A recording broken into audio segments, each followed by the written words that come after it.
Maailman tällä hetkellä yksi kalleimmista kaiutinkaapaleista Transparent Opus. Transparent Opuksia mulla on 4 kappaletta, niin lähes tulkoon niiden ohjehinta on 100 000 luokassa.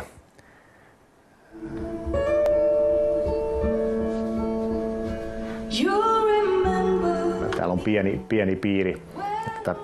Harrastelijaporukka osittain pidetään vähän hulluna, niin kuin jossakin vaiheessa kalliita moottoripyöriäkin ostavia ihmisiä, mutta nyt moottoripyörät on hyväksytty, mutta nämä laitteet ehkä vielä tuntuu, että tämä on sitä rahan hassaamista ja turhaa laittamista, jolloin se rajoittaa harrastelijamäärää. Esimerkiksi Saksassa noin 10-kertainen määrä harrastajia per asukas, ehkä 15-kertainenkin, Ruotsissakin usein monikertainen määrä. Ja se kuuluu vähän niin kuin tämmöiseen hyvään kodin sisustukseen, että siellä on hyvä äänentoisto, Saksassa varsinkin. Mutta Suomessa se on vähän sellainen niin kuin urahtaneiden miesten harrastus. No, mä oon nyt toista kertaa tällä hetkellä naimisissa ja nyt tässä me ollaan aika mukavassa tasapainossa, mutta aikaisemmin tämä oli vähän semmoinen, että mä ostin näitä pikkusen salaa ja vaihtelin vähän ohi perheen budjetin.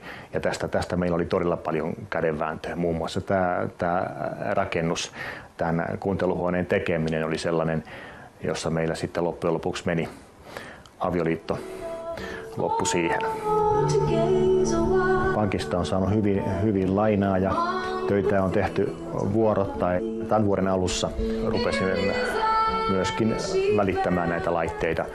Jo muutaman vuoden ajan kaverit on kysellyt, että koska sä laitat liikkeen pystyyn. Ja nyt mä sitten ajattelin, että nyt tää on siihen malliin kasvanut, että eiköhän tässä nyt voisi jo lähteäkin kokeilemaan. Ja harrastuksen lähtökohta on varmasti lähteä hakemaan sitä täydellistä ääntä, kenelle mikäkin se täydellinen ääni on. Mulle se on tämmönen konsertin, sinfoniakonsertin tai hyvin miksatun live-konsertin ääni.